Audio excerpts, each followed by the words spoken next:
سلامونه وخت مو په خیر د دې اونۍ غوره خبرونو ته راغلاست. ولسمشر محمد اشرف غني وایي د 1400 کال په لومړیو 100 ورځو کې به 100 ملي پروژې پرانیستل شي چې پل به یې له کمال خان بند څخه کیږي. ولسمشر غني د 1400 لمریز کال د مبارکي وړاندې کولو ترڅنګ هیله وښوده چې نوی کال به په هیواد کې د سراسري سولې د تامین شاهدان واوسو. په دې غونډه کې کابینې د ورځ څلورمه د اوبو د مدیریت ملي ورځې په توګه تصویب کړه او د 1400 کال په کالیزه کې د یادې ورځ د درج کولو لپاره د کار او ټولنیزو چارو او اطلاعات او فرهنګ وزارتونه موظف کړل. د شهید محمد موسی شفیق په نوم عالی دولتي مډال جوړیږي. د جمهوریت ریاست د چارو ادارې په وړاندیز او د ولسمشر محمد اشرف غني د لارښوونې سره سم د کمال خان بند د پرانیستي مراسمو په ویاړ به د شهید محمد موسی شفیق په نوم عالی دولتي مډال د جوړېدو حکم لاسلیک شي. محمد موسی شفیق په 1450 لمریز کال کې د ډاکټر عبدالظاهر کابینه کې د خارجه چارو وزیر او په 1450 کال کې د افغانستان د صدر اعظم په توګه دنده ترسره کړې ده. د خوست نړیوال هوایي ډګر د بیا رغونې چارې 94 سلنه بشپړې شوې. مسؤلین وایي ټاکل شوي چې د یادې پروژې پرانیسته به نږدې راتلونکې یوه میاشت کې ترسره شي چې ورسره باید نړیوال پروازونه هم پیل شي.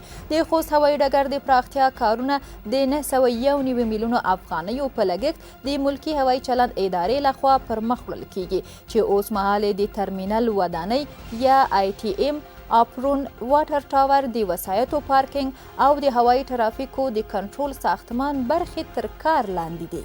د کلیو او بیا رغونې وزارت نږدې 1.1 میلیون وچکالي ځپلو کسانو ته د کار زمینه برابروي. دغه وزارت ویلي د انعطاف پروژه چې د نړیوال بانک د 200 میلیونو ډالرو په مالی لګښت پلي کیږي پکې به وچکالي ځپلو 15,000 کسانو سره نغدي مرستې وشي او نږدې 1.1 میلیون کسانو ته به کاري زمینه هم برابره شي. د کلیو بیا رغونې او پراختیا وزارت ویلي د انعطاف په نوم دغه لویه پروژه به د روان 1400 کال د ثور په میاشت کې پلي شي. د کلیو بیا رغونې او پراختیا وزارت ویلي د انعطاف په نوم دغه لویه پروژه به د روان 1400 کال د ثور په میاشت کې پیل شي.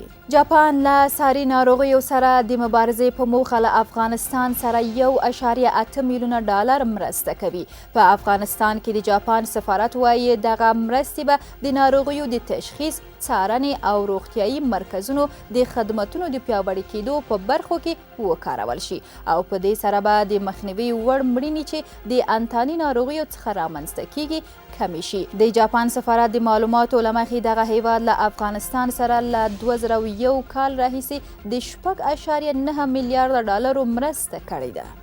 په افغانستان کې د ټاپي پروژې کار تر راتلونکو څو میاشتو پورې پلي کیږي. د کانونو او پټرولیم وزارت وایي په افغانستان کې به د ټاپي پروژې عملي کار د راتلونکي کار تر زمري میاشتې پورې پیل شي. ټاپي غازو پایپ لاین به 1800 کیلومتره واټن ولري. دا پروژه له ترکمنستان څخه د افغانستان او پاکستان له لارې هند ته غاز لیږدوي. افغانستان به د دې پروژې پلي کولو سره په لومړۍ لسو کلونو کې 500 میلیونه متره مکعبه غاز، په دوهمه لسیزه کې 1 میلیارډ متر مکعبه غاز او په راتلونکي 10 کلونو کې 1.5 میلیارډ متر مکعبه غاز ترلاسه کړي.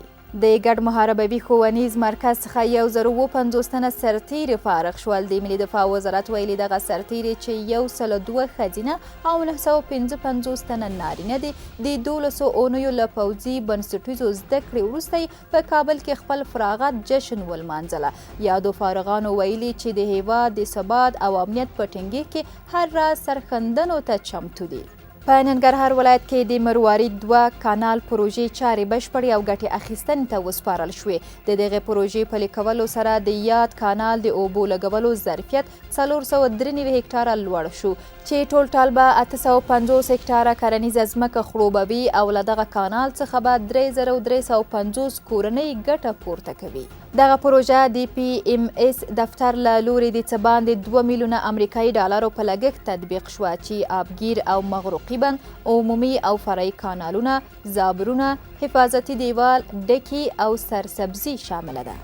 افغانستان څه باندې 1 ټن زعفران ازبکستان ته صادروي. د افغانستان د صنعت او سوداګرۍ وزارت وایي چې د کابل او تاشکند ترمنځ سوداګري په پراخېدو ده او دغه هیواد ته د څه باندې 1 ټن زعفرانو د صادرولو تړون لاسلیک شوی دی.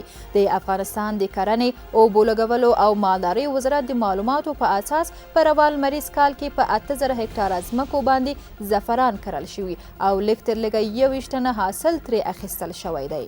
په نورستان ولایت کې د 130 ښوونځیو لپاره ودانۍ جوړیږي. د کلیو بیارغونې او پراختیا وزارت وایي چې اوس مهال د 29 ښوونځیو د ودانیو کار پیل شوی او په تدریج سره به هغه 130 ښوونځي چې ژمنی شوي د نورستان ولایت لپاره جوړ شي. نورستان د افغانستان په ختیځ کې پروت ولایت دی چې ډیری اوسیدونکي د ژوند له لومړیو سهولتونو څخه برخمن نه دي، خو په وروستیو کې د دولت د زیاتې پاملرنې له امله د دې سیمې د خلکو ژوند ښه شوی دی. قدرمنو لیدونکو، دا د دې اونۍ غوره خبرونه چې تاسو ته مو وړاندې کړل. تر بیا ښې چارې.